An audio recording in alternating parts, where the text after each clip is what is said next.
Hey everybody, it's Norm from Tested, and today we're going to be talking about smartphones. Now, this is not going to be a full comprehensive phone review. There are plenty of other people who do a great job at that, but I did want to use this as an opportunity to talk about one of the features in smartphones that people who are shopping for new phones may be looking at, whether they're looking at an iPhone or an Android phone, and that is, of course, the cameras, one of the killer apps for phones these days. We're going to start off with the iPhone 11 Pro, new this year. Of course, there's a third camera, and that's not the only thing that's new. There's a new processor, iOS 13, all that stuff. But the big thing that you're paying $1,000 for is, in addition to a standard wide-angle camera and a telephoto lens, there's also an ultra-wide-angle lens as well. And those of you in the Android world may be shouting at your screens, well, Android phones have had ultra-wide-angle lenses for a while now, and that's totally true. I've used LG phones with ultra-wide-angle lenses. I've been very happy with that. Samsung phones as well. And to compare with the iPhone, I actually have this new phone. This is the OnePlus 7T. Much like the OnePlus 7 Pro and the 7T Pro, has an array of 3 lenses. Once again, a standard wide-angle lens, a telephoto lens, and then also an ultra-wide-angle lens. I thought that might be a good place to compare them, because otherwise these phones could not be more different, right? Not only is one running iOS and one is Android, they're on fundamentally different architectures. There's Apple's A13 chip in here, their own homebrewed chip, while OnePlus, like many Android phone manufacturers, get their chips from a third party. In this case, it's Qualcomm and a Snapdragon 855. Different amounts of RAM, although they use that RAM differently. And the screens could not be more different as well. You know, on the OnePlus side, it's a massive, over 6-inch diagonal screen, has a different notch design. It's a teardrop notch design. But one of the best things about this phone that I like is that it has a 90 hertz panel, super smooth. It's one of those things that Apple, I think, still needs to catch up on the phone side, even though they do have it on the iPad Pro side. But again, not a full comprehensive phone review. Let's go to the cameras. And in terms of cameras in the photography world, there's a couple ways to talk about these focal lengths of cameras.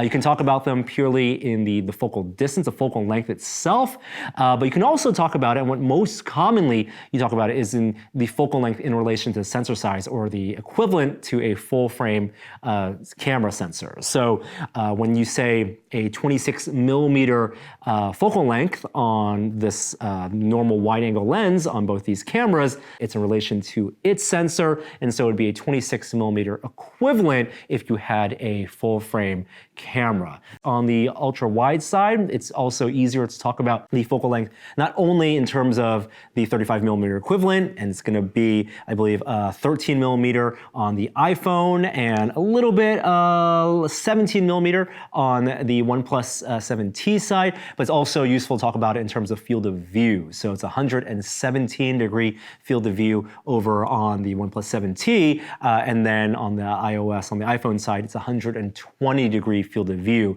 just because not a lot of people, even in the full frame camera world, even shoot at wider than 16 millimeters. So 13 millimeter on the iPhone is pretty darn wide. And of course, the lenses themselves have different apertures, they're different speeds, so they capture different amounts of light, and also the sensors themselves are different megapixels. The pixel buckets are different. On the OnePlus 7T, for example, that center wide-angle lens is actually a 48 megapixel sensor, although there are some pixel binning, so what you actually get is a very high detailed 12 megapixel image, not a true massive 48 megapixel JPEG.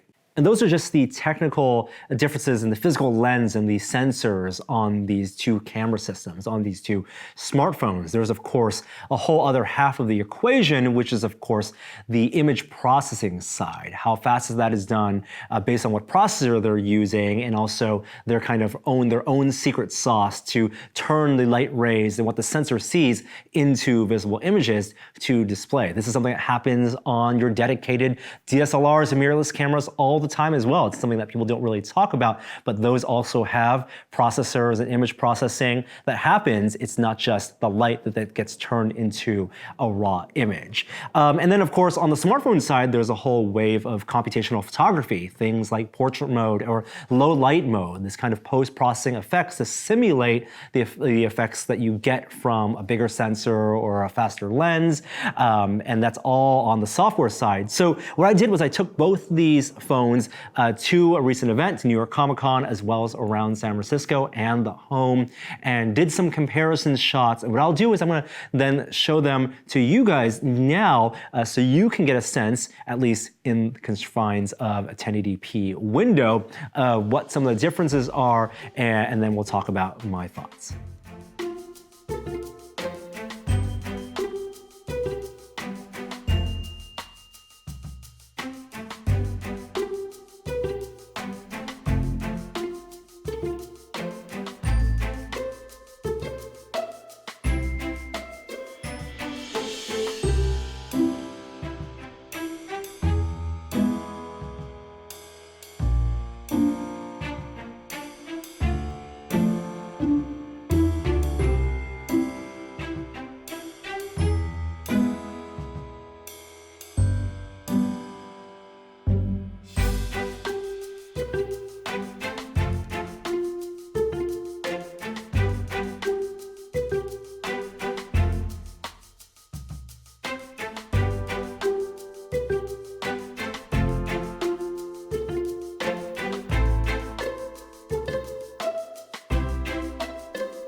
So overall, I was actually very pleased with the image quality on both these phones. In terms of detail, I did think that the OnePlus 7T's central wide-angle camera, that 26mm equivalent camera, main camera, produced better images with more detail. I could see finer text in the images, whether it was inside a restaurant or out in the world. I could just zoom in. If you're gonna pixel peep, I thought the images looked better from that 48 megapixel sensor.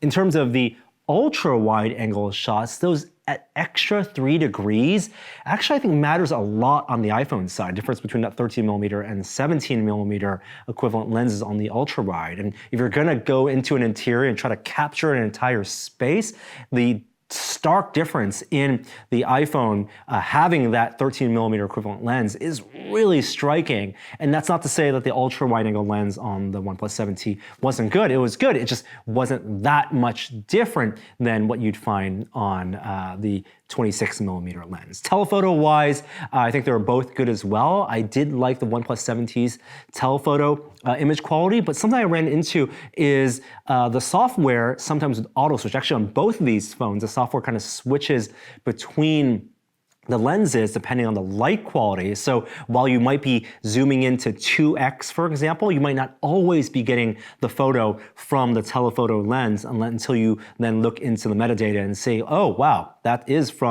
just from the 26mm that's cropped in, or that actually is from the 51 or 52mm lens. So that seems to be a software side. And one thing that's also interesting is that on the ultra wide angle lens on the iPhone, while it is ultra wide and image quality is good, it is actually fixed focus. I don't think this is something that Apple has talked about.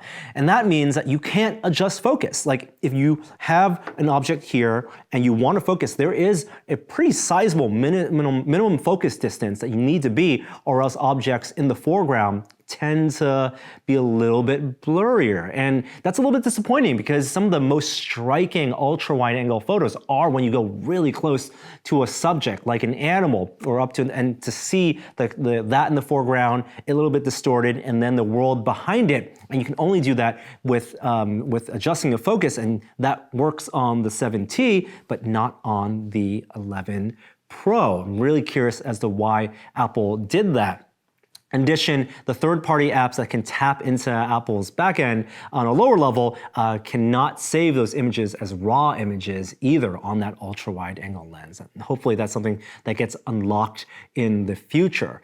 Also, what's really novel about the camera system on the 7T is that it has a macro shooting mode. This is an actual mechanical adjustment. If you look up close and you turn on the macro mode, you'll see the lenses shift a little bit, and that reduces the minimum focus distance from about like over 8 centimeters to up to 2 centimeters. You can get really up close and see fine details. You can see the kind of like weird pore structure on organic things like skin or fruit, and that's something you could never do on the iPhone because it just doesn't have that kind of macro mode. You know, once you get really close, things just get out of focus. Not even just in the ultrawide, but in the telephoto and the wide angle lens. It's a huge advantage, I think, that the OnePlus 7T has over other cameras out there. But then there's also the software and usability experience. And this is where Apple really has its strengths because they control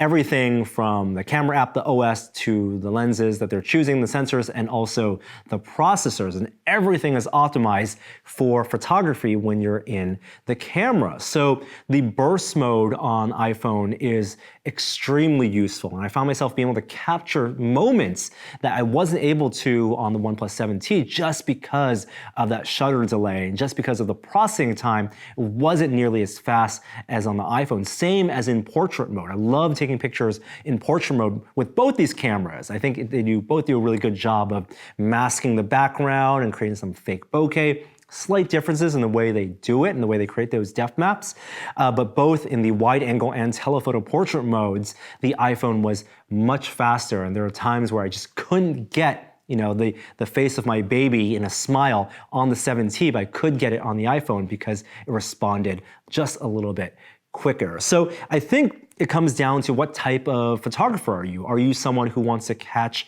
in the moment scenes, not miss that Kodak moment? Are you doing a lot of street photography? In that case, something like the iPhone 11 Pro might be better for you because Apple has put so much engineering and resource into making these cameras really snappy and really responsive.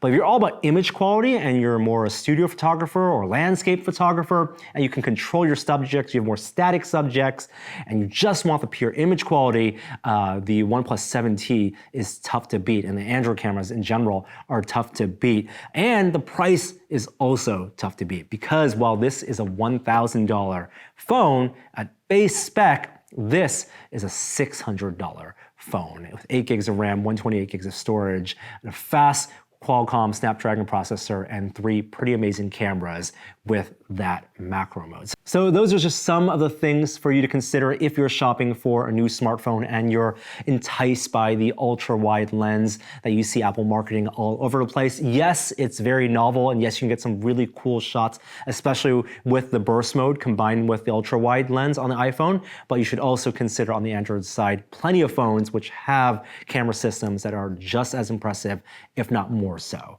We'll have more stuff, more tech to cover in the future. I want to know what camera phones you like using, whether you shoot in wide, ultra wide, or telephoto. What are your experiences with the iPhone 11 Pro or phones like the OnePlus 7T? Please post them in the comments below, and we'll see you next time.